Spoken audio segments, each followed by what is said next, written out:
네, 퇴근길 라이브 함께 합니다. 이 지하철에 계신 분들이 꽤 많으시겠죠? 지금 지금 퇴근길이니까. 퇴근길이니까. 네. 지하철에서 정말 9호선 잘못 뭐 급행 딱 타면은 맞아요. 숨을 쉴 수도 없을 정도로 음. 힘들더라고요. 많이 힘들죠. 근데 그걸 또 피해 가려니까 또 집에 늦게 가게 되고 둘 중에 하나 선택하려면 그냥 잠깐 참아야겠다 이건데 여러분 이제 퇴근길 지하철 안에서 귀로만 혹은 이렇게 조그맣게 화면으로만 보고 계신 분들 조금만 참아주십시오. 집중하고 가시다 보면 어느새 집 앞에 도착해 계실 겁니다. 네. 자, 데일리 힌트 함께 하도록 하겠습니다. IBK 투자증권 박근영 부장 모셨습니다. 어서 오세요, 부장님. 네, 안녕하십니까? 안녕하세요. 아이고, 컬러가 참 곱네요. 네, 잘 어울리세요. 약간 하얀색 피부시라서 아유, 그 네. 컬러가 감사합니다. 예. 주는 대로 그냥 힘드니까. 점점 멋스러워지시는 것 같아요. 더 많이 멋을 부리시고. 아닙니다. 그렇죠? 멋을 부리는 건 없고요. 그냥 집에 있는 거 그냥 네. 주워 입고 옵니다. 집에 있는 거를 잘 주워서 입고 오셔가지고 오늘도 상큼하게 한번 시장 이야기를 풀어주시죠. 오늘 시장 전반적인 동향부터 확인해 볼까요? 네, 코스피는 4.8포인트 수준 하락 출발을 했는데요. 출발 시점에는 외국인들이 현선물 매도와 기관은 선물만 매수 출발을 했습니다. 그러니까 굉장히 경계하면서 시작을 한 것 같습니다. 미국의 6월 CPI 발표를 앞두고 전일도 시장이 급등에 따른 경계 매물이 출회되기도 했는데 오전에 놓고 보면 그래도 반도체라든지 정유화학 그리고 2차전지 장비, 건설기계, 해운과 조선, 조선기자재 피팅, 그리고 종합상사, 그리고 일부 화장품과 여행, 그리고 톡신주들이 강세를 나타냈습니다. 장중 조정이 나오긴 했지만 주가지수 선물 강세가 유지되면서 시장의 하방을 지지했고요. 11시를 넘어서면서 외국인들은 코스피 200을 순매수 전환했고 선물도 매수 전환하면서 코스피의 상방을 지속적으로 이끌었습니다. 다만 코스피는 외국인 기관 순매수가 유입되긴 했지만 강도가 다소 좀 약했고요. 개별 종목 장세가 또 펼쳐지는 모습이었습니다. 외국인은 전일에 이어서 오늘도 코스피를 매수했는데 한 달 만에 처음으로 이틀 연속 순매수를 외국인이 한 날입니다. 선물도 3일 연속 순매수하면서 그간 하락 요인을 완화시켰고요. 외국인들은 코스피에서 철강과 운수 장비, 운수 창고, 금융과 서비스를 매수했고 기관은 코스피에서 철강과 금융, 화학을 매수했습니다. 의약품과 운수 장비는 매도를 보였고요. 코스닥에서는 반도체 업종에 매수 우위가 들어왔습니다. 원달러 환율은 위안화와 엔화가 모두 강세 기록하는 영향에 1280원대 후반대로 꽤 괜찮은 모습을 보였고요.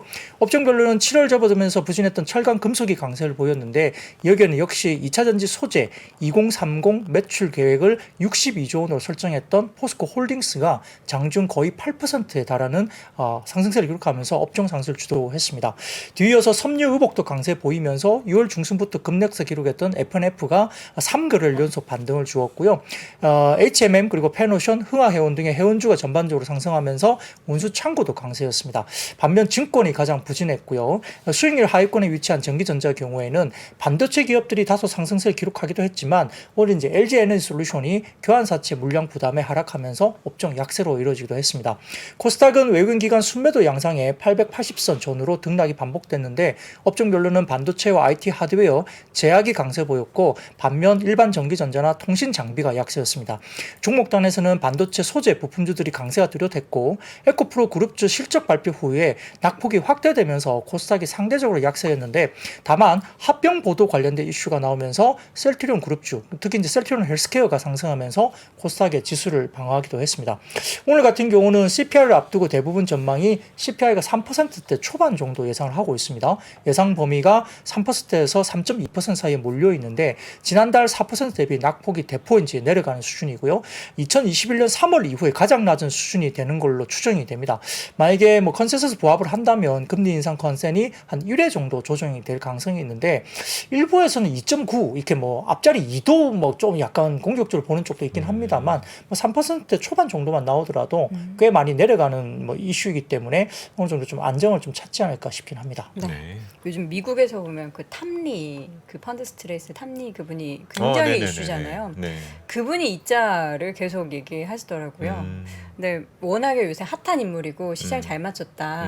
좀 강세론자로 이야기를 하다 보니까 시장이 기대를 하는데 또 이렇게 얘기 나오다가 3% 나오면 또 오히려 실망할까 봐 저는 기대도 안 했으면 좋겠는데 자, 오늘 밤 CPI 발표가 예정돼 있는데 그 부분도 글로벌 라이브를 통해서 확인해 보시면 좋겠습니다.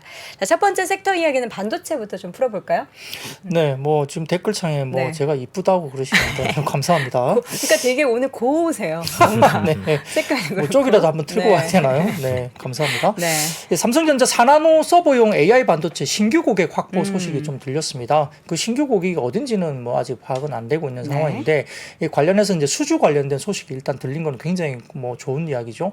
어제 마감 시황 때에도 이렇게 삼성전자가 파운드리 쪽에 그 TSMC와의 격차를 좀 줄이는 그런 듯한 하이투자증권의 리포트가 나왔고 이 추정이 이제 내년 정도에는 더 이제 많이 격차가 줄어드는 점유율 차이가 좀 줄어드는 쪽으로 이제 어제 리포팅이 좀 나왔었다고 말씀을 드렸습니다. 해당 반도체는 삼성전자 디자인 하우스 DSP 업체의 설계를 거쳐서 내년 하반기 삼성전자 파운드리 4나노 공정에서 양산될 예정으로 소식이 전해졌고 삼성전자가 해당 반도체 업체의 물량을 수주한 것은 이번이 처음이라고 알려지니까 상당히 좀 고무적인 겁니다. 이번 수주 물량은 최근 삼성전자 4나노 공정 수율이 이전보다 상당히 안정화됐다는 평가에 따른 것으로 보인다고 이야기됐는데요. 일부에서는 이제 뭐 TSMC가 이제 너무 많이 받다 보니까 물량 소화를 다 못하니까 또 물량이 좀 넘어온다 뭐 이런 뭐 뷰도 좀 있기도 합니다만 평균적으로 또 TSMC도 가격을 많이 올렸고 그러다 보니까 삼성전자의 어떤 수율이 개선되면서 이쪽으로 조금 더 넘어오는 쪽도 사실 있다라고도 분석이 됩니다. 그래서 이제 어제 하이투자증권 관련된 리포트는 제가 반도체 관련 말을 드리면서 상당히 좀 자세하게 자료도 말씀드렸기 때문에 좀 어제 컨텐츠를 한 번 더 확인해 보시면 제가 반도체 관련된 이야기를 드린 것은 좀 확인이 가능할 것 같습니다.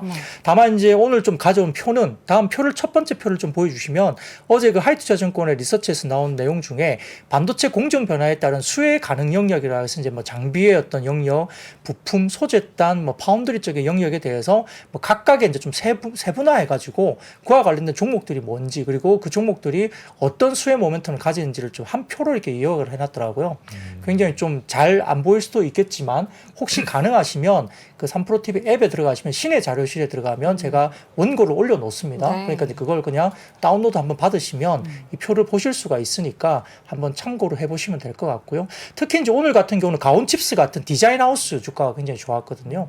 파운드리 쪽 관련해서 그렇고 최근에 보면은 뭐 여러 가지 솔브레인이라든지 몇 가지 종목들이 상당히 두산테스나 이런 종목들이 상당히 좋습니다. 그래서 일단 종목들 관련해서도 조금 잘 이제 표로 도식화 해놨으니까 한번 보시면 될 것 같습니다. 업계에서는 삼성전자 4나노 공정 수율이 TSMC와 유사한 수준까지 높아졌다라고 평가를 일부 뭐 하기도 했습니다. 그러다 보니까 올해 초까지만 해도 4나노 수율을 TSMC 같은 경우는 7에서 80% 정도 수율이 나온다. 그리고 삼성전자는 50%대대로 추정이 됐었는데요. 현재 삼성전자의 4나노 수율이 75% 수준까지 올라왔다 평가하니까 거의 TSMC 수준까지 올라온 겁니다. 그러다 보니까 이제 조금은 여기에 대한 어떤 수주가 삼성전자를 좀 넘어오는 것도 있다라고 평가를 하는 것 같습니다. 더군다나 이제 키움증권에서는 보고서를 통해서 6월에 대만 테크 업종 매출이 전반적으로 회복세를 보이고 있다. 그리고 특히 메모리 업체 난야라든지 윈본드와 그리고 LSI 회사, 그래서 메디아텍이라든지 그다음에 노바텍 이런 종목들이 전월 대비 8%와 13% 상승했다고 밝혔습니다. 그러니까 메모리 업체와 LSI 업체가 다 이제 매출 구조가 올라오기 시작했다고 보는 거고요. 서버와 PC 업종도 각각 전월 대비 15%와 17% 상승했으며 한 달간 업종 전반적으로 주가 약세를 보였지만은 AI 서버 업체는 계속해서 주가가 강세를 보이고 있고 일부 종목은 신고가가 나온다 이렇게 평가를 했습니다. 다음 사진 보여주시면 키움증권의 리포트 자료 발췌인데요. 역시 이제 난야나 미디아텍 관련된 이야기인데 결국은 전체 매출단이 이제 YY 증감률이 바닥권에서 올라오는 모습들이 보이기 시작했다는 점이 의미가 있다고 볼 수 있습니다. 그리고 이제 신한투자증권에서는 이번 그 반도체 사이클의 업황과 주가 변곡점이 다소 좀 2분기로 앞당겨질 수 있다라고 또 평가 보고서를 오늘 쓰기도 했는데 DDR5와 HBM3 신규 하이엔드 제품에서 예상보다 빠른 수요 확대에 기인한다라고 또 평가를 했습니다.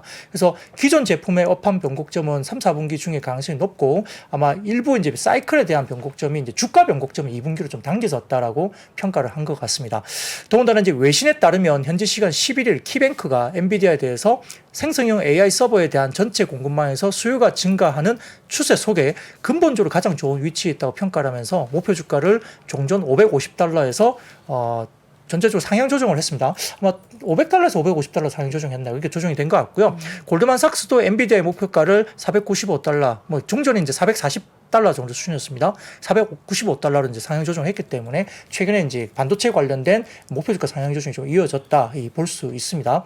그래서 다음 사진 보여주시면 이게 최근에 그 모건 스탠리에서 이제 관련된 그 반도체 관련된 이제 리포트 중에 발췌가 된 건데요. 역시 이제 D램 스팟 가격이 바닥권에서 꿈틀거리면서 이제 올라올 가능성이 좀 크다라고 굉장히 좀 긴 리포트가 나오기도 했는데 그 가운데 이제 제가 표를 하나 가져와 봤는데 이렇게 D램 관련된 스팟 프라이스 관련된 부분들이 거의 이제 더 빠지기 좀 힘든 가격까지 빠졌다. 그래서 이 정도 가격이면 아마 메모리 업체들이 그 더 가격을 단가를 낮추지 않고 계약을 좀 버틸 것이다. 그래서 이게 수요가 조금만 뭐 올라오더라도 그리고 수요가 올라오지 않더라도 현재 3분기에 삼성전자의 공급 축소가 더 많이 공급 축소가 될 거라고 지금 보고 있거든요. 그러다 보니까 수요가 그냥 유지만 되더라도 가격은 올라온다라고 시장 좀 보는 것 같아요. 그래서 이 표는 모건 스탠리가 제시한 표인데 바닥권까지 내려온 표이고요. 이번 이 정도 가격이라면 바닥권에서 이제 올라올 때가 되지 않았나라고 평가를 하는 것 같습니다. 네. 지난번에 우리 센터장님께서 말씀해 주셨던 게 그 이제 업황의 바닥도 중요하지만 가격이 중요하다. 이렇게 말씀해 주셨던 게 기억이 나는데 네. 가격도 이제 바닥 얘기가 나오는 거 보면은 이제 진짜로 반도체의 불황의 끝을 우리가 향해 가고 있는 건지 맞나요? 상시 뭐 기대감을 가져볼 수가 있죠. 음. 그리고 이제 그동안 뭐 재고가 줄어든다거나 또 계속 빠지기만 하던 가격이 회복하기 시작했다라는 거는 네. 수요 활동이나 소비 심리가 조금씩 강화되고 있다는 거잖아요. 음. 이제 이럴 때 이제 조금 더 이제 기다려야 되는 뉴스가 기다리는 뉴스가 신규 수주 같은 것들이 신규 수주의 증가. 그렇죠. 그런 것들이 이제 얼마나 또 확인되는지 그래서 네. 또 이런 것도 뭐 여러 가지 팁 중에 하나인데 그런 반도체 공정 회사들의 그 공장 주변에서 네. 그 컨테이너들이나 그거 왔다 갔다 하는 거 체크하시는 분들도 계세요. 그게 얼마나 많아졌나 그리고 음. 앞에 뭔가 나갈 그 물량들이 얼마나 맞아요. 쌓여있나 이제 뭐 이런 우선은 걸 물량이 보는 거죠. 빨리 빠져나가야만 음. 이제 그런 것들이 이제 신호가 네. 된다라는 거거든요. 그러니까 결국 이런 가격 변수에 대한 변화 이후에는 또 결국에는 Q로 또 넘어갈 수밖에 없다라는 걸 주목하셔야 됩니다. 네, 첫 번째 섹터 반도체 이야기 쭉 나눠봤고요. 이어서는 와 오늘 조선주가 강했죠. 네. 네. 조선주는 오늘만 강한 게 아니고 쭉 계속 올라서 강하죠. 이 얼마까지 올라가는 거야? 뭐 이렇게 그러게요. 볼 수 있습니다. 그래서 이제 되게 어려운 업종 중에 하나예요. 그 뭐 진짜 물 들어왔어요. 네, 뭐 노력하는 시장에서는 거잖아요. 조선업종 한 번 잘못 물리면 뭐 10년 간다 이런 뭐 우스갯소리를 할 정도로 네. 굉장히 어려웠던 시기가 많았었는데 네. 최근에 올라가는 거 보면 그냥 꾸역꾸역 계속 이제 올라가다 보니까 맞아요. 조선주뿐만 아니라 조선 기자재, 피팅 그리고 해운주도 일단 약간 좀 동행하는 약간의 흐름도 보이고 있어서 이게 따라가야 되나 아니면 이제 이게 갖고 있는 사람들 어떻게 되나 최근에 고민이 보면 많습니다. 그 각 애널리스트별 목표 주가들이 있잖아요. 네. 대부분 지금 올라가고 조선 업종은 비슷해졌거나 아니면 넘어선 경우들이 오, 많아요. 목표 주가와 실제 그렇죠. 주가의 이제 괴리가 그러면 애널리스트들이 할 수 있는 거는 선택지는 두 가지밖에 네. 없는 거거든요. 꺾던지 더 올리던지 올리던지. 둘 중에 하나인데 되게 고민되시겠네요. 업황에 대한 분위기로 보면은 약간 이제 후자 쪽이거든요. 더 올린다. 맞습니다. 그래서 이제 우리가 잘 알고 계신 신영증권의 이제 연구원이 계시죠. 조선의 공모. 네, 그래서 이제 또 보고서가 오늘 나왔어요. 그러다 뭐라고 보니까 하시던가요? 조선업체 주가가 유리천정을 뚫고 있다 이렇게 표현을 했습니다. 그래서 한화오션의 주가가 전 거래일 44,900원을 기록하면서 이 조선업체 주가가 PBR 기준 3배를 넘어간 경우는 초호황기 말미였던 2008년 이후에 최초로 이야기됩니다. 이게 뭐 십몇 년 만에 처음이라는 거예요. 근데 이제 다만 한화오션은 밸류에이션 부담 때문에 의견을 낮추었어요. 중립 의견을 냈으니까 사실은 한화오션은 비싸다. 뭐 이런 그렇군요. 의견을 낸 겁니다. 네. 그래서 이제 지금 사진을 좀 띄워주시면 조선업체들의 뭐 PBR 추인데요. 이게 약간 녹색으로 보이는 게 한화오션이거든요. PBR 배수 보면 거의 한 3.5배 이상 보이시죠? 그러니까 네. 이제 한화오션은 되게 비싼 거예요, 사실은. 근데 계속 올라갑니다, 지금. 이게 이제 있는 거고요. 그다음에 다른 뭐 종목들은 이제 조금 더 낮은 편인데 그래도 거의 2배에 육박하는 종목도 있고 HD 현대중공업이 좀 그렇죠. 나머지는 1.5배 그리고 1배 미만도 일부 있긴 합니다. HD 한국조선해양이나 이런 뭐 삼성중공업 이런 종목들은 조금 1.5배 뭐 이 정도 2배 좀 아래 있는 것 같고요. 뭐 HD 현대중공업은 2배를 조금 넘기는 분위기인 것 같아요. 그리고 이제 현대미포조선도 이제 그런 분위기인데 과거에는 뭐 PBR이 한 2배 정도 언저리 가면은 대부분 단기적으로 밴드 고점으로 봤던 적이 상당히 많습니다. 조선업종은. 그래서 한화오션이 당장 조금 이제 뭔가 이 재무 구조가 좀 핀수되면서 바뀐 거잖아요. 그러다 보니까 이제 기본적으로 약간 리셋이 되는 상황에서 이제 주가가 급등한 것이고 그리고 수급적인 요인도 좀 있다 보이는데요. 그래서 이제 신영증권에 따르면 2012년부터 팬데믹 이전에 갇혀있던 밸류에이션 유리천장을 뚫은 이유는 구조조정 효과에 있다라고 좀 다른 분석을 했습니다. 그러니까 업황 좋다 뭐 이거는 다 이제 이야기가 된 거고 결국 이제 조선업종들의 구조조정 효과에 있다라고 이야기를 했는데 그 중에서도 가장 구조조정 완성도가 높은 국가가 한국이다 글로벌에서 그리고 한국 한국은 10개 사업장 정도를 제외하고는 신조선 건조 작업을 진행을 아예 안 하고 있다. 다른 국가들 경우에는 24년에 총 건조량 증가세를 유지하지 못하고 있는데 한국 같은 경우는 제한된 업체 수에서 건조량 증가까지 되는 상황이기 때문에 상당히 좀 나눠 먹는 게 커질 수밖에 없죠. 남아있는 조선사가 그러니까. 그래서 이제 아울러 1분기에 이어서 2분기도 조선업체들의 매출액이 눈에 띄게 성장세를 보일 것으로 평가를 했습니다. 그러니까 이제 고밸류를 좀 정당화하는 쪽에 코멘트를 냈습니다. 그 사진을 먼저 띄워주시면 한국 내에 연간 그 선박 인도 기록이 있는 조선소수인데요. 지금 2009년 10년도에는 30개 정도가 됐습니다. 사진을 좀 띄워주시면 네, 차트가 나올 텐데요. 예, 보시면 2010년도에는 연간 선박 인도 기록이 있는 조선수가 30개가 됐었는데요. 지금 한 13개 정도 수준까지 줄었죠. 지금 아까 리포트에 따르면 올해 같은 경우는 10개 사업장 정도까지 줄었다고 하니까 3분의 1 정도로 준 겁니다. 근데 이제 건조 관련된 수주권은 계속 늘어나고 있는 상황이죠. 그러다 보니까 조금은 이제 나머지 남아있는 조선소들의 실적이 좋아지는 그림으로 이제 구조조정에 대한 효과가 있다라고 이제 평가를 한 것 같고요. 다음 사진 보여주시면 전 세계 연간 인도 기록이 있는 조선수 수도 거의 반토막 정도 나 있습니다. 지금 2010년도에 715개였는데 전 세계 339개로 작년까지 빠졌거든요. 그러니까 이것도 절반 수준까지 빠졌는데 한국 같은 경우는 3분의 1 토막 정도 나 있죠. 그러니까 이제 조선수 수가 그만큼 구조조정이 많이 됐다고 봅니다. 그래서 중국이나 유럽도 이제 어느 정도 구조조정이 좀 됐지만 한국의 구조조정 효과가 가장 가시적으로 크다라고 이야기한 것 같고요. 더군다나 이제 산업통상자원부가 지난 11일 발표했던 올해 하반기 주요 산업정책 방향에 대한 리포트에서 올해 하반기 우리나라 11개 주력 업종 중에 자동차, 조선, 2차 전지에 대한 업종 전망을 맑음으로 구분했다. 그래서 특히 조선업종은 고부가가치선 수주 호조가 예상된다 밝혔고요. IMO라는 그 환경 관련된 그 이슈가 있거든요. 거기서 약간 뭔가 상향 조정하는, 그러니까 환경 관련된 부분도 상향 조정하는 어떤 그런 게 이제 좀 리포팅이 되면서 그와 관련된 약간 친환경 선박에 대한 어떤 발주나 이런 것들이 좀 동력이 좀 약간 동기화 되지 않을까라는 기대감도 좀 있는 것 같아요. 그러다 보니까 IMO 관련된 이슈가 좀 불거지면서 조선주들도 조금 더 주가 탄력을 받고 올라간 것이 아니라고 약간 추정을 할 수도 있습니다. 왜 웃으셨어요? 이것저것 다 끌어온다라는 느낌이 네. 이제 들기 시작을 해서 이것도 근데 이제 좋다 그러고 저것도 사실 좋다 뭐 그러고. 아이모나 이런 것들은 사실 수년 있었던. 전부터도 계속 있었던 내용들이거든요. 근데 이제 뭐 항상 논란이 되는 거는 이렇게 밸류로 해석하기 어려운 영역대까지 왔는데 사실 이제 주가의 기세가 정말 더 강할 때, 뭐 밸류의 부담은 있지만 여전히 또 잠재력이 크다라고 할 네. 때가 제일 고민되는 거거든요. 그쵸. 우리 한 시청자분도 지금 근데 그 업황적인 측면에서 보면은 사실 그 인력 문제도 있고 굉장히 지금 별로 안 좋은 것도 있기 때문에 가지고 계신데 정리하실 거라고 또 코멘트를 남겨주신 분도 근데 계셔가지고. 이제 최근에 보면 이런 그 고용을 유발하고 네. 하는 산업 등이 계속 조금 성장에 대한 드라이브를 많이 걸잖아요. 미국을 기준해서는 네. 그게 완성차나 전기차 쪽이니까. 네.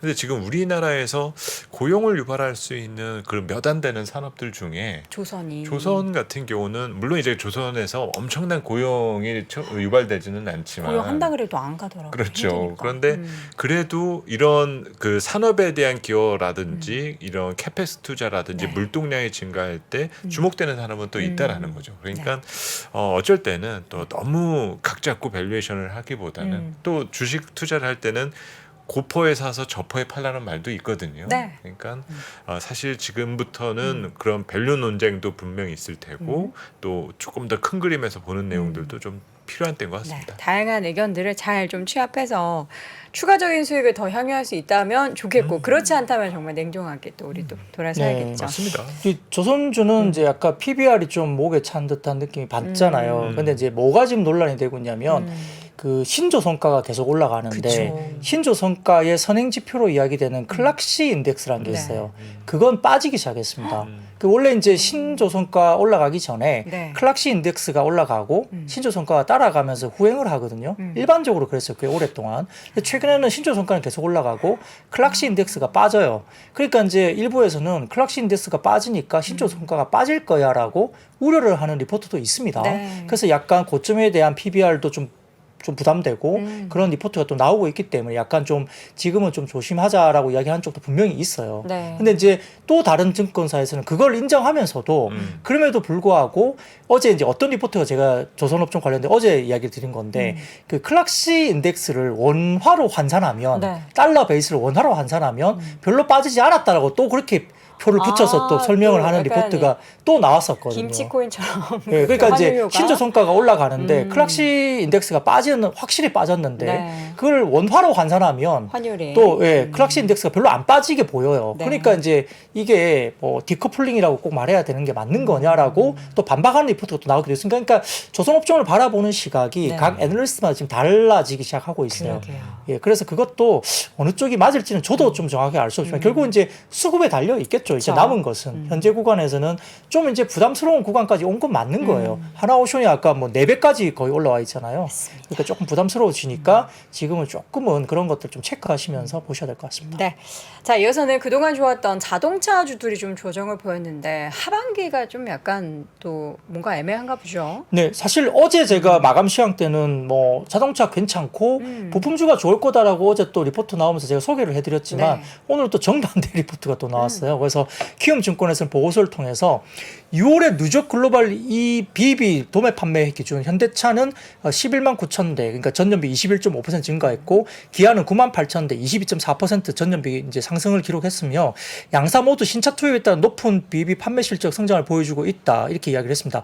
어제도 이제 마감 시황 때 제가 보여준 게 작년 4분기하고 올해 1분기에 이제 현대 기아의 차이가 뭐냐면 작년에는 그때 당시에 굉장히 환율 효과 때문에 이제 실적이 좋았었고요. 올해 1분기에 실적이 좋았던 거는 물량 증가하고 그다음 믹스 개선 때문에 실적이 좋았었거든요. 그 차이가 있기 때문에 거기에는 물량이란 게 있다. 그러다 보니까 부품사가 올라가는 것이 이제 어느 정도 설명이 된다라고 이제 리포팅을 제가 말씀드렸었는데 이제 이것도 이제 키움증권에서는 인정을 했습니다. 근데 단일 BEV 차종 기준 가장 높은 글로벌 판매량을 담당하고 있는 현대차의 아이오닉 5 그리고 기아의 EV6가 전년 동기 대비 판매 역성장을 기록하고 있다는 것은 이제 지적했습니다.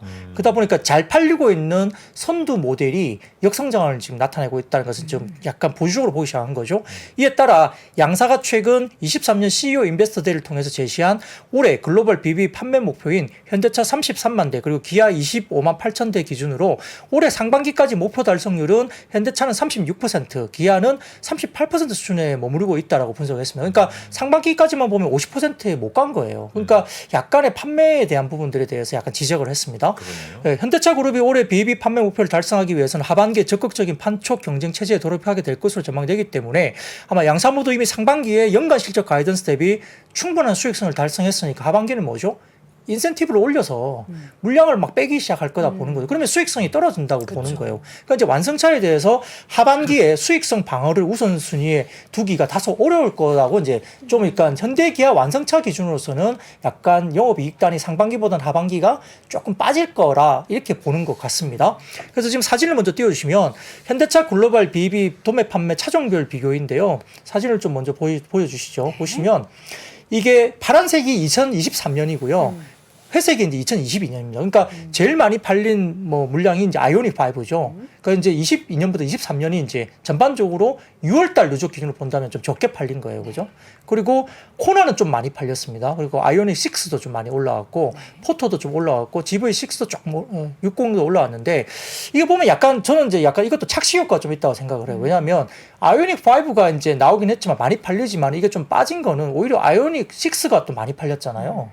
그러니까 이제 다음 모델이 나왔으니까 아이오닉 6가 많이 올라왔기 때문에 아이오닉 5가 조금 덜 팔리는 거는 저는 이 표를 보면서 좀 이해는 된다고 생각했거든요. 네. 이게 아이오닉 5가 뭐 주력 차종인데 이게 빠졌다고 해서 전체적으로 빠진 거냐 보기에는 좀 다르다고 저는 판단이 6를 저기 듭니다. 위에 얹어줘야 되는 거 아닙니까? 그렇죠. 그렇죠. 아이오닉 뭐 시리즈니까 어떻게 보면 같이 그렇죠. 이렇게 묶어서 봐도 사실 어떻게 보면 아이오닉 시리즈가 올라간 것도 볼 수 있는데 이 표만 보면 아이오닉 5가 절대적으로 많은 포지션을 차지했는데 빠졌다. 이제 그걸 지적한 거거든요. 근데 아이오닉 6가 거의 없다가 지금 22,000대를 그쵸. 팔았잖아요. 그러니까 신차 모델이 나왔기 때문에 좀 올라왔다라고도 또 해석할 수 있겠다. 전 나름대로 그런 생각도 듭니다.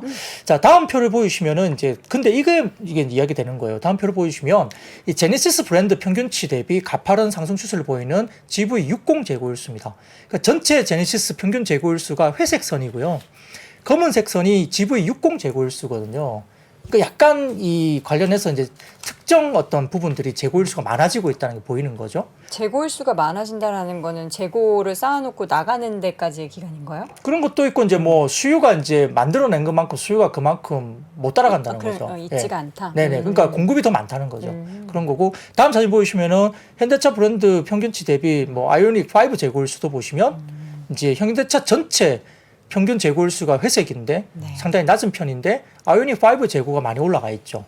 그 상대적으로 이걸 좀 해석하자면 좀 덜 팔린다고 보는 게 맞는 건지 어쨌든 그런 표를 보여주는 겁니다. 그러니까 이제 오늘 뉴스를 보면 미국 시장에서 전체 전기차의 그 재고수가 전체 재고수가 많다. 그러네요. 그런 이야기가 오늘 뉴스가 나오기도 했습니다. 그런데 그거는 현대 기아를 가리킨 게 아니고 미국 시장 전체적으로 전기차 관련된 재고가 많아지고 있다는 리포트가 오늘 뉴스가 나오기도 했습니다. 네. 그러다 보니까 이제 이런 것들이 이제 일부 전기차나 일부 모델들이 좀 잘 팔리던 모델들 가운데 재고일 수가 좀 많아지는 것에 대해서 조금은 뭐 약간 좀 경계를 해야 된다 이런 이야기를 하는 거예요. 그러다 보니까 거기에 대해서 또 어떤 이야기를 하냐면 현대차 그룹과 가격 포지션이 유사한 일본 빅3가 뭐 도요타나 혼다, 닛산 등이 있습니다. 이런 미국 시장의 점유율 회복을 위해서 이내 회사들이 최근 인센티브 인상을 이끌고 있다 보는데 사실은 올해 상반기에는 도요타가 과거 대비 아주 낮은 시장 점유율을 기록했음에도 불구하고 아직은 인센티브를 올리지 않았어요. 그 도요타 인센티브가 굉장히 낮은 수준에 있거든요. 근데 하반기에는 인센티브 인상을 시키면서 오히려 물량을 많이 팔려고 도요타가 나설 수도 있다는 가능성을 이제 키움증권에서 이야기를 했습니다. 그러다 보면 도요타가 이제 비슷한 가격대에서 갑자기 인센티브 많이 주면서 물량을 막 밀어내기 시작하면 현대 기아의 비슷한 포지셔닝에서 조금은 그 물량에 대한 부분들이 조금 보수로 봐야 되는 것이 아니냐라고 이제 키움증권에서는 이야기를 했고요. 그 다음 사진 보이시면은 IRA 시행 이후에 BYD 판매 성장 모멘텀 유지를 위한 인센티브 상승이 동반되고 있는 흐름을 보여줍니다. 2022년 9월부터 시작해서 보시면 쭉 보시면 이렇게 검은색으로 보이는 게 현대차 평균 인센티브율이거든요. 좀 올라가는 편입니다. 실질적으로. 네. 많이 빠졌다가 작년 9월 달까지 많이 빠져 있다가 4분기 접어들면부터 인센티브가 좀 올라가기 시작했고요.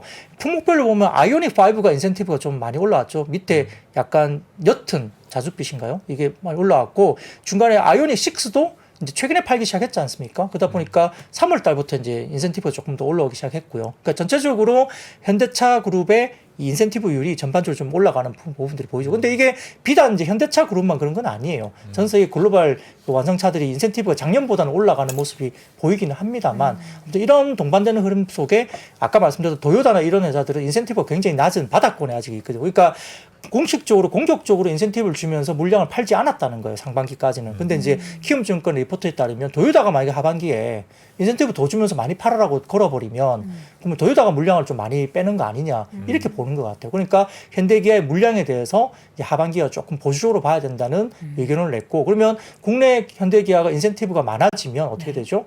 이익률이 좀 떨어질 수밖에 없죠. 그러니까 이제 아까 말씀드렸듯이 하반기에는 수익성 방어보다는 물량을 좀 이렇게 증대시키기 위한 쪽으로 마케팅을 좀 더 인센티브 쪽을 좀 높이지 않을까라고 평가를 하는 거죠. 근데 이제 그 가운데서도 최근에 이제 현대기아가 많이 팔린 것은 플릿 시장이 많이 활성화됐기 때문입니다. 리스라든지 렌트카 그렇죠. 쪽으로 현대기아가 이제 물량을 많이 이제 밀어내면서 물량 증가가 됐기 때문에 그러한데 아무튼 뭐 이런 리포트가 나왔습니다만 조금 조정은 받았습니다. 현대차도 그랬고 일부 이제 부품차들도 좀 조정을 받긴 했는데 사실 물량이 많아지면 부품사 쪽은 나쁘진 않아요. 물량이 많아지면 Q의 증가는 부품사들에는 호재인데요. 그래도 이제 부품사들도 최근에 좀 많이 올랐죠. 그러다 보니까 완성차와 부품사들도 오늘은 조금 조정을 받는 모습을 보였다 볼 수 있습니다.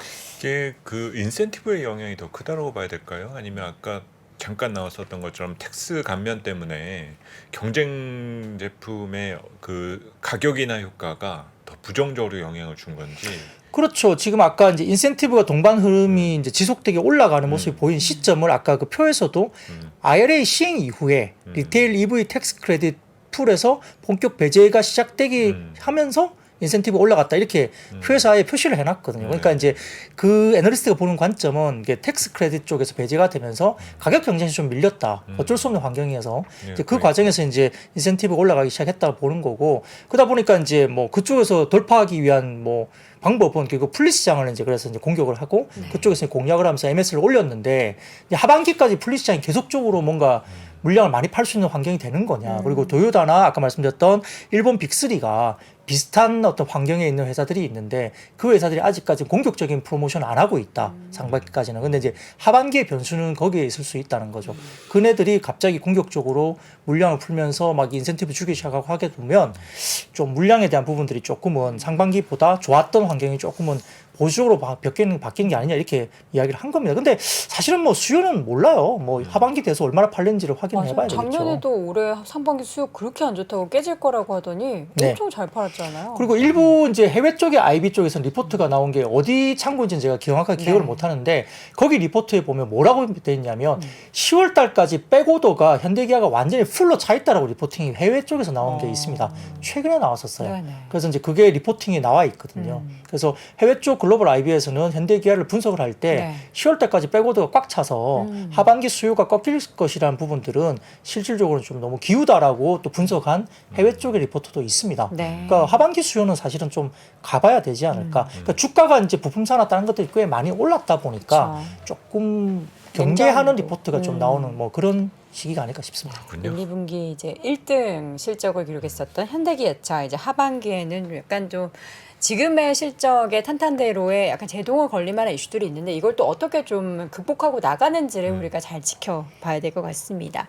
자, 그리고 오늘 아모레퍼시픽 어제 오늘 네. 엄청 올랐어요. 네, 아모레퍼시픽은 어제 방송에도 제가 좀 네. 집중적으로 말씀을 드렸던 기억이 있고요. 한국투자증권에서 이제 커멘트 낸 걸 어제 말씀드렸는데 역시 이제 아모레퍼시픽은 이제 대중국 비중이 상당히 많이 줄면서 그러니까 난 차이나 그러니까 비중국 쪽의 매출이 50% 이상으로 굉장히 많이 그게 올라왔다라고 어제 제가 관련된 표까지 보여드리면서 말씀을 드렸었고 네. 그리고 그 가운데 북미 관련된 수출 비중이 10% 이상 올라왔습니다. 일본도 올라왔고 그러다 보니까 중국 쪽은 좀 빠지면서 이제 이렇게 올라왔는데 과거에 이제 시가총액이 막 급등하기 시작했던 시절이 있었잖아요. 중국이 이제 막 나가기 시작할 때 그때 초창기에 중국 비중이 뭐 7에서 8% 정도 시작하면서 중국 비중이 그 이후에 올라가면서 주가가 막 날아갔거든요. 근데 올해 같은 경우에 지금 북미 쪽의 비중이 과거에 중국 시장이 처음 시작될 때하고 비슷한 환경이라고 한국투자증권에서 이제 이렇게 차트를 그려갖고 보여준 그게 있어요. 그 자료는 어제 제가 방송에서 보여드렸었는데 그러다 보니까 이제 북미 시장의 성장에 대한 기대를 좀 하는 것 같고 중국도 빠지다 보니까 이제 중국에 대한 기대감이 이미 많이 이제 낮춰져 있다. 그래서 북미 시장이 올라오고 일본 시장 성장이 괜찮으니까 바닥론에 대한 이야기를 어제 했습니다. 그러다 보니까 이 정도에서는 좀 어느 정도 주가가 반등을 줘도 되지 않나라는 코멘트를 줬거든요. 근데 오늘 같은 경우에도 아모레퍼시픽이 5% 이상 또 올라왔습니다. 그리고 LG생활건강도 오늘 한 2, 3%또 올라왔고 그리고 그 외에도 OEM사 이런 쪽이 좀 올라오기 시작했거든요. 근데 이 브랜드사 같은 경우는 다소 좀 보수적으로 아직은 볼 수밖에 없습니다. 이게 바닥론은 이야기는 할 수 있어도 본격적으로 추세 전환이라든지 뭐 강하게 상승을 이끈다고 보기에는 아직은 좀 동력이 좀 아직 부족하거든요. 왜냐하면 중국을 메이크업 할 만한 정도로 이제 북미나 일본이 올라온 건 아니기 때문에 그래요. 근데 이제 예를 들어서 우리가 말하는 중소형 브랜드사들이 호실적이 계속 나온다 보고 있고 뭐 CNC 인터내셔널이나 뭐 이외에 많은 중소형사들이 있지 않습니까?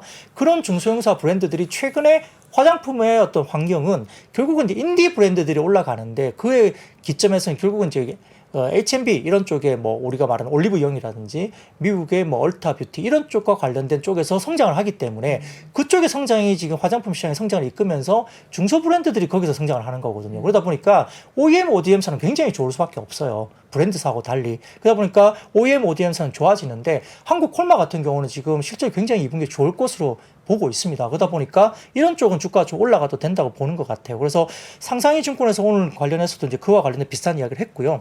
자, 이 관련된 첫 번째 사진을 띄워주시면 산업통상자원부 관련된 자료를 가져와가지고 화장품 수출액과 전체 수출 대비 비중 추인데 여기에 파란색 그 막대 그래프가 화장품 수출액입니다. 막대 그래프를 봐도 올해 초보다는 계속적으로 월 단위로 봤을 때는 꽤 올라오는 모습들이 보이고 있죠. 네. 절대 금액도 올라옵니다. 근데 우리나라의 전체 수출 대비 화장품 수출 비중도 선 그래프로 보이는 게 이제 올라오는 게 1% 수준에서 한 1.4%로 꽤 올라왔습니다. 그러니까 수출 금액에 있어서도 비중이 이제 화장품 수출이 꽤 비중 있게 약간 올라오는 게 확실히 보인다는 거죠. 그래서 업황에 대한 것들이 좀 빠졌다가 최근에 1월달 이후부터 연초부터 화장품에 대한 수출이 살짝 늘기 시작해서 이거는 아마 일부 중소 브랜드들이 색조라든지 이런 쪽을 북미나 일본 쪽으로 많이 냈기 때문에 아마 그런 환경이 되지 않나 싶고요. 그러다 보니까 일부 화장품 중소형사들이 주가 꽤 많이 올랐죠. 그러다 보니까 이제 코스메카 코리아, 뭐 CNC 인터내셔널 등등 포함한 종목들이 꽤 아웃퍼폼을 했습니다. 그러다 보니까 이런 것을 이야기한 것 같고요. 결국 이제 다음 사진 보여주시면은 미국향 뭐 기초화장품 수출액 추이나 뭐 미국향 색조 화장품 수출액 추이인데 대부분 보면 검은색 실선만 보면 될 것 같아요. 수출 YY 증감률인데 확실히 작년 말부터 시작해갖고 올 초부터 올라옵니다. 굉장히 안 좋았던 업황이 미국향 쪽으로 기초나 색조가 YY 증감률이 올라오기 시작하거든요. 그러니까 이런 것도 충분히 이야기되고요. 다음 사진 보시면은 일본향입니다. 일본향 기초 화장품 수출액과 일본향 색조 화장품 수출 추이인데 이것도 바닥에서 고개를 들고 지금 올라오죠. 그러다 보니까 이런 부분들이 결국은 중국을 좀 탈피한 그러니까 난 차이나 쪽에 미국과 일본 쪽으로 뭔가 동력이 생긴다는 부분에서는 좀 이렇게 올라오는 부분들이 보이는데 역시 이 가운데에서는 색조 화장품과 관련된 뭐 중소형 브랜드 그리고 중소형 브랜드에 관련된 부분에서 역시 낙수 효과가 있는 OEM, ODM 쪽으로 좀 포커싱이 맞춰져 있는 것 같습니다. 일본향은 규모가 많지는 않지만 어쨌든 제일 많은 최근 들어서는 가장 많은 수출을 그렇습니다. 기록하고 있네요. 네, 그렇고요. 실제로 지금 데이터를 보면 되게 재밌는 게 일본에도 이제 뭐 예를 들어서 뭐 SK2라든지 이제 일부 뭐 굉장히 시세이도인가요? 뭐 그런 쪽이 있는데 일본에서 수입하는 화장품 중에 해외 브랜드 중에서는 한국 브랜드가 1위입니다. 규모로 봤을 때. 그러니까 뭐 프랑스나 뭐 미국 브랜드보다는 네. 한국 브랜드 수입 규모가 1위로 제일 많습니다. 그게 이제 인디 브랜드. 그렇죠. 색조라든지 뭐 예를 들어서 드럭스토어에 가보면 네. 색조나 뭐 이런 것들이 굉장히 많이 있고 잘 팔린다고 해요, 실제로. 요즘에 반대로 엔화가 좀 네, 내려가다 그렇죠. 보니까 네. 우리나라 분들이 일본 가서 우리나라 제품을 거기 드럭스토어에서 산다는 뭐 그런 얘기도 그렇군요. 네. 하더라고요. 그럴 수도 있겠네요.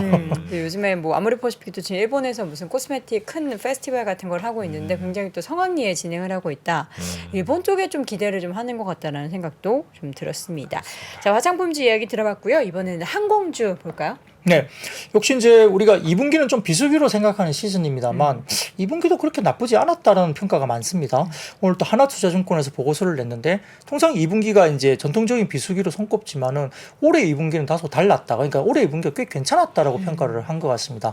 FSC 같은 경우는 이제 대한항공이나 아시아나항공 등을 표현할 텐데 4월부터 장거리 중심의 공급 확대를 통해서 1분기 대비 국제선 여객 증가가 확실히 이루어졌고 LCC 그러니까 이제 저비용 항공사는 작년 말부터 수요가 뭐 집중 포화가 되고 있죠. 특히 이제 일본과 동남아 쪽으로 가고 있습니다. 그래서 공급 확대를 통해서 2분기 또 실적도 호실적이 나올 것으로 평가를 했습니다. 3분기는 원래 7, 8월 하계 휴가 시즌 그리고 9월에 추석 연휴가 있기 때문에 분기 내내 성수기일 것으로 하나투자증권은 평가를 했고요. 여기에 따라서 이제 결국은 2분기보다 강한 실적이 또 예상되기 때문에 특히 이제 LCC 같은 경우는 3분기가 역대급이라고 이제 평가할 정도 상당히 좋을 거라고 이야기를 했습니다. 그러다 보니까 지금 1분기 수준도 굉장히 좋았지만 3분기도 1분기만큼 이상 좋을 거라고 평가를 했습니다. 그래서 성수기를 지나고 나면 4분기는 다시 준성수기인데요. 이례적으로 올해 같은 경우는 1분기에서 4분기까지 1년 내내 좀 강한 여객 실적이 확인된다라고 일단 하나투자증권 리포트를 썼습니다. 그래서 여기에 대한 부분도 있고요. 그 다음으로는 다음 사진을 좀 띄워주시면 2분기에 비수기임에도 불구하고 또 좋아지는 것은 국제 유가 하락 속에 이제 국제 항공유 가격 하락입니다. 이게 보면은 분기별 항공유 가격 추이죠. 확실히 2022년 1분기부터 해서 항공유가 꽤 많이 빠지고 있습니다. 그죠? 그러다 보니까 이제 항공유가 빠지면 반사의 기대감도 있겠죠. 그쵸. 그래서 지금 전반적으로 국제 항공유 가격이 최근에 6월 마지막 주 기준으로서는 95.57달러 정도 수준인데요. 전년 동기 대비 30% 정도 빠진 수준입니다. 그러다 보니까 항공유가 빠지면은 뭐 LCC나 뭐 항공사 입장에서는 나쁘지 않을 수도 있고요. 또 원화가 이제 최근에 1,300원 위에서 이제 1,200원 후반대로 또 원화로 또 돌아서고 있죠. 그런 부분들도 항공사 입장에서는 뭐 원화 강세에 대한 부분들은 긍정적이니까 오늘 항공주가 좀 움직였다 볼 수도 있습니다. 자, 이어서는 전기차 충전소 관련한 기업들이 또 움직임이 있었네요. 네, 역시 이제 전기차가 좋아지면 이제 최근에 보면 역시 이제 장비주도 좋고요. 그다음에 이제 충전소 관련된 지수가 계속 나오는데 외신에 따르면은 유럽 의회가 전기차의 충전 경험을 개선하기 위한 일련의 규정을 채택했다라고 알려지면서 유럽 의회의 규정이 유럽 대륙을 가로지르는 주요 도로망인 유럽 횡단 운송 네트워크에 적용될 예정인데 26년까지 유럽이 주요 도로망을 따라 약 60km마다 최소 400kW의 충전기를 설치하고 28년에는 최소 출력이 600kW로 만들 것으로 알려졌습니다. 그러니까 이제 60km마다 어떻게 되죠? 충전기가 무조건 설치가 돼야 된다라고 이제 이야기를 한 거예요. 그것도 400kW 이상의 충전기가 설치가 돼야 된다는 거죠. 근데 그거를 28년도까지는 400kW에서 600kW로 이제 더 늘리는 쪽으로 가는 겁니다. 그러다 보니까 2027년까지 유럽은 충전소 관련 또 공개 데이터베이스 구축한다 이야기 알려지면서 사실 좀 충전소 관련된 부분들을 이제 네트워크나 이런 것들을 좀 더 촘촘하게 많이 이제 깐다고 볼 수 있습니다. 그러다 보니까 이 결제 방식도 의무화된다고 하는데 간편 결제 방식도 의무화된다고 합니다. 그래서 고객이 카드나 그다음에 접촉식 장치 등으로 결제할 수 있도록 결제 방식을 좀 다변화하는 것도 이야기를 했고요. 충전 가격도 명확히 표기해야 된다라고 아마 규정을 한 것 같습니다. 다만 이제 영국 정부는 자체 규정을 또 제안을 하기도 했는데 99% 충전소 신뢰성을 업계들에게 요구를 하고 이와 더불어서 EU 규칙과 유사한 결제 데이터베이스 표준을 또 채택하겠다 이야기를 했기 때문에 다소 좀 충전소가 많아지는 거잖아요. 이렇게 되니까. 그리고 이제 이런 것들이 계속적으로 이루어지는 부분들 때문에 뭐 충전소와 관련된 종목도 뭐 휴맥스 홀딩스라든지 디스플레이 등과 같은 충전소 관련된 종목들도 움직였다 볼 수 있습니다. 네. 자, 에코프로 그룹주 등 2차 전지 관련해서 오늘 좀 시장에서 하락을 해서 많은 분들이 좀 우려하셨을 것 같은데 네, 좀 맞습니다. 정리 좀 해주시죠. 사실 뭐 가장 오늘 메인 이벤트였던 것 같아요. 네. 그러니까 에코프로 그룹이 오늘 실적이 나오면서 이제 실적이 비딩을 할 것이냐 이야기 나왔는데 자 먼저 사진을 첫 번째 사진 띄워주시면은 에코프로입니다. 에코프로 보시면 매출액은 2022년 2분기보다 올해 2분기가 63.4% 늘었고요. 증권사 추정보다는 7.5% 정도 빠졌습니다. 그리고 영업이익도 작년 2분기보다는 2% 정도 빠졌는데 증권사 추정보다는 26% 정도 빠졌죠. 그러니까 이제 시장의 추정치보다 좀 빠졌다, 하회했다라고 이제 평가를 받았습니다. 다음 사진 보시면 에코프로 BM인데요. 이 BM도 매출액은 작년 2분기보다 60.5% 늘긴 했지만 증권사 추정보다는 11.3% 줄었고 영업이익도 2분기보다는 작년보다는 11.4% 늘었지만 증권사 추정 대비로서는 11% 정도 빠졌다 이겁니다. 그러니까 뭐 아주 나쁜 실적은 저는 아닌 것 같아요. 뭐 1,000억 이상 벌기 시작하면은 이게 상당히 좀 뭐 나쁘지 않은 실적인 것 같은데 시장에서 이제 추정치가 있었고 이제 증권사마다 이제 평균 추정치 컨센서스가 있는데 그 컨센 대비 조금 하회한 건 맞습니다. 그러다 보니까 약간 좀 세로운 분위기. 최근에 또 주가 거의 뭐 에코프로 같은 경우는 102만 원대까지 올라가면서 신고가를 냈고 그다음에 에코프로 BM도 거의 이제 과거 고점까지 올라온 상태였기 때문에 이게 약간 단계적으로는 그냥 고점에서 약간 세로운 정도가 나온 것 같고 일부 종목은 이렇게 뭐 약간 컨센을 하회하는 어떤 뭐 실적이 나오다 보니까 오늘 뭐 공매도도 좀 집중이 좀 된 거 아닌가 싶기도 합니다. 그래서 일부 에코프로 BM 쪽인가요? 공매도가 좀 상대적으로 좀 많이 나왔던 것 같아요. 수급적으로. 그러다 보니까 그런 수급적인 이슈가 분명히 있었다고 보이는 거고요. 근데 뭐 실적을 놓고 보면 절대 수치가 아주 나쁜 건 아니에요. 왜냐하면 뭐 최근에 뭐 리튬 가격은 엄청나게 빠져가지고 뭐 2분기가 뭐 실적이 엄청 안 좋을 거야 나오고 일부 증권사는 3분기는 더 많이 빠질 거야 뭐 이런 리포트가 일부 증권사에 나오기도 했거든요. 근데 그렇게 생각보다 많이 빠질 것 같지는 않아요. 생각보다. 그래서 이게 나쁜 실적으로 보기에는 좀 해석하기 나름이다만 그렇지는 않을 수도 있다고 봅니다. 근데 이제 단순히 최근에 이제 주가가 고점을 형성했고 그런 부분에서 약간 컨셉 미스가 좀 나오면서 약간의 어떤 뭐 차익 매물이라든지 일부 공매도도 좀 나왔다 볼 수도 있습니다. 근데 이제 재밌는 것은 에코프로 그룹이 좀 좋지 않으니까요. 돈이 어디로 쏠렸냐면 포스코 그룹으로 쏠렸습니다.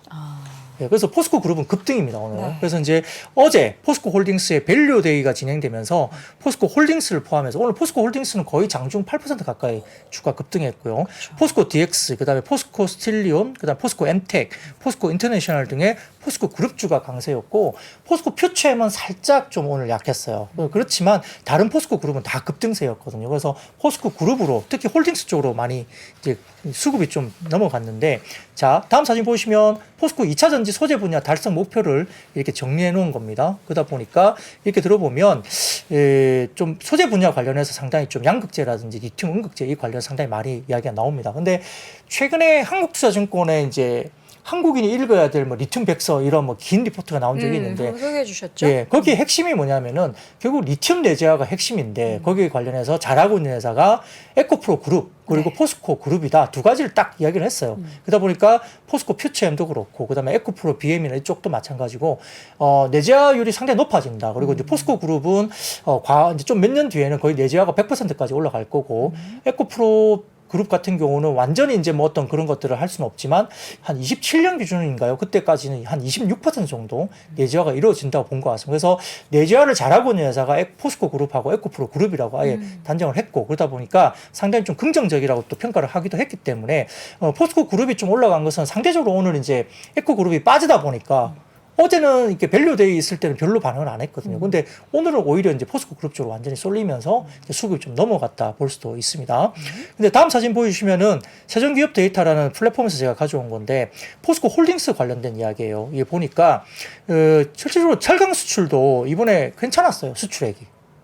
그러니까 2차 전지 관련된 산업 관련된 부분이 밸류에이션을 받고는 있지만 이번에 2분기 데이터를 좀 놓고 보면 수출이나 수출 단가나 이런 것들이 대부분 다 철강과 관련된 포스코홀딩스의 본연의 수출도 철강 쪽이 괜찮았다는 겁니다. 네. 그러다 보니까 말씀드린 대로 철강 수출 자체는 완연히 개선되고 있고 기업 가치는 2차 전지 소재 사업의 기대감에 대해서 견조한 흐름이 이루어지고 있는데 포스코 그룹은 2030년까지 2차 전지 소재 매출을 약 62조 원 달성하는 거니까 굉장히 이제 매출 볼륨이 커지는 거죠. 그러니까 포스코 홀딩스를 과거의 철강사로 보기에는 힘들다는 겁니다. 그러다 보니까 앞으로는 2차 전지 소재 산업에 대한 성과에 대한 기대가 높아지고 있고 또 본업에서 철강에 관련된 수출이나 이런 부분들이 지표들이 좋아지고 있는 부분까지 보이면서 오늘 좀 시너지가 나면서 좀 주가가 오른 것이 아니냐 이렇게 볼 수도 있습니다. 근데 아마 오늘 뭐 빠졌다고 해서 2차 전지 소재가 뭐 완전히 이제는 뭐 고점을 찍었다 보기에는 좀 쉽지 않을 것 같아요. 네. 그러니까 흐름은 좀 단기적인 흐름이지만 좀 추후에 좀 보여야 될 것 같습니다. 자, 이어서는 스레드 열풍이 아직도 불고 있는 것 같아요.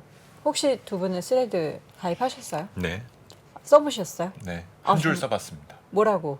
혹시 어떻게 하는 건가? 이거 쓰셨나요? 아니죠. 예전에 트위터를 써본 경험은 음, 있었는데 네. 뭐 사실 더 이렇게 깊게 파고들기에는 뭐 이렇게 익숙지는 않아요. 그래도 이제 새로 생긴 거니까 네. 해봐야죠. 그러면 우리 박근영 부장님은요? 저는 안 했는데요. 네. 스레드를 지울 때 인스타그램을 같이 없애야 된다더라고요. 그게요. 네. 봤더니 비활성화를 하면 된대요. 그러니까 이게 인스타그램 그 페이스북 메타 쪽에서 머리를 쓴 게 활성화만 안 시키면 된다. 탈퇴만은 하지 말아다오. 그거를 만들어 놨더라고요. 근데 이제 어쨌든 그게 약간 허들같이 느껴지잖아요. 이게 뭐 인스타를 잘 쓰고 있었는데 궁금해서 스레드를 깔았는데 스레드를 지우면 인스타가 날라가 이렇게 인스타 되니까 이제 팔로우 소중한데. 인입 효과를 이렇게 막 이렇게 그쵸, 붙잡는 그쵸. 효과가 있는 거잖아요. 심리적으로 그럴 네. 것 같아요. 근데 스레드는 아직은 저는 못 써봤습니다만 써보고 싶은데 네. 사실 뭐 인스타는 한 번씩 합니다만 페이스북은 거의 안 하거든요. 근데 동기화 시켜놨기 때문에 인스타에 올리면 올라가죠? 페이스북에 같이 올라가긴 해요. 근데 페이스북은 가면 좀 아재 느낌도 너무 나고 왜 그렇게 들꽃을 찍어갖고 올리시는 분들 그렇게 많은지. 아니 부장님 지금 선 그으시는 거예요? 우리 김영렬 센터장님 페이스북 글을 자주 올리시는데 아니, 센터장님은 이제 꽃은 안 올려요. 네. 그러니까 꽃은 안 올리시거든요. 네네네. 그러니까 들꽃 올리는 분이 너무 많아가지고 꼭 페이스북 가면 그런 꽃 느낌이 올릴 뭐 수도 예, 있죠. 아재 감성이 너무 이렇게 강합니다. 그래서 저는 좀 그런 류는 아니기 때문에 네네. 예, 그래서 좀 인스타에 참 올리고 보이시네요. 이제 페이스북 연동을 시키는데 네네. 스레드를 해보고 싶은데 이제 뭐 예를 들어서 연동이 됐을 때 탈퇴될까 스레드가 봐. 마음에 안 들 때 지울 때 뭐 인스타가 같이 없어진다 이러기에는 조금 예. 애매하더라고요. 근데 인스타 같은 경우는 제가 팔로워가 1000명이 넘어요. 그러니까 뭐 나름 이제 또 지켜야 될 분들이 있기 때문에 아니 1000명 정도면 사실 네. 우리 애청해 주시는 분들 중에서 아직 박근영 부장님의 계정을 모르는 분들이 99%라는 그렇죠. 겁니다. 모르시죠. 예, 제가 말리는 볕도 없고. 네. 그렇죠. 어떻게 검색하면 됩니까? 아이디. 그것까지 알려드리면 그래서 많이 들어오시지도 않을 거지만 네. 그렇습니다. 그래서 이제 그런 부분도 있는데요. 아무튼 뭐 스레드가 출시 5일 만에 가입자 1억 명을 달성했지 않습니까? 그쵸. 그러니까 이제 이게 어떤 거냐면 돈은 안 될 거예요.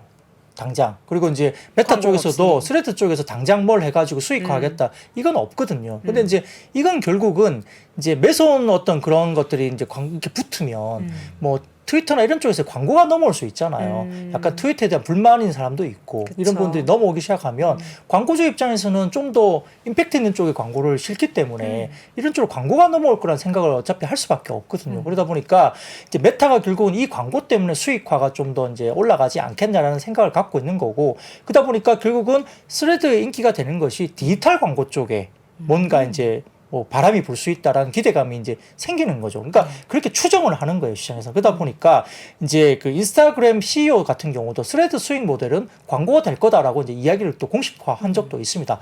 그러다 보니까 이제 우리가 최근에 디지털 광고사 쪽의 종목들이 이제 주가가 꽤 좋거든요. 그러니까 에코마케팅, 나스미디어, 뭐 모비데이즈 이런 종목들인데, 근데 에코마케팅이나 나스미디어 같은 종목은 실제로 종목 주식을 보시면 엄청나게 빠졌었습니다.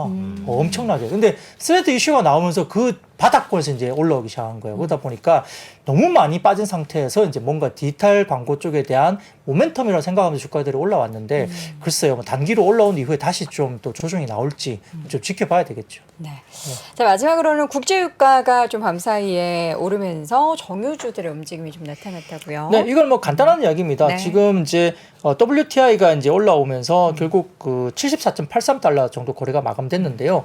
그 EIA 이게 이제 미국의 에너지 에너지정보청인데 이 발표에 따르면 단기 에너지 전망 보고서가 나왔다고 합니다. 여기에 따라서 그 오펙 플러스 산유국들이 감사한 연장 결정 때문에 단기적으로 원유 공급이 줄어들고 앞으로 5개 분기 동안 전 세계 원유 재고가 줄어들 가능성이 있다고 이제 언급을 하면서 유가를 브렌트유 기준 연말 배럴당 81달러까지 끌어올릴 것으로 예상을 했다고 합니다. 그러다 보니까 이제 뭐 S-오일 같은 종목들이 좀 올라오긴 했는데 사실은 유가가 막 세게 올라가기는 좀 힘들어 보여요. 아직 뭐 수요라든지 그런 것도 많고 과거에도 사우디아라비아 혼자 이렇게 감사한 결정을 끌고 갔던 시기가 과거에도 있었는데 그때 유가 더 많이 빠졌거든요. 그러니까 지금은 다른 나라들 봤을 때는 사우디만 그렇게 막 외치고 있고 다른 나라들은 다 그 틈을 타서 증산해가지고 많이 팔아먹고 있는 상황입니다. 그러다 보니까 사우디만 이렇게 마켓쉐어가 빠지는 그런 국면으로 접어들 가능성이 높아요. 그래서 과거에 그러다 보니까 오히려 유가가 더 많이 빠져버렸거든요. 그래서 아마 이번에도 유가가 그렇게 많이 올라가기 좀 쉽지 않다. 그리고 지난번에 감산 결정 나왔을 때 뭐 너도 나도 글로벌 IB들이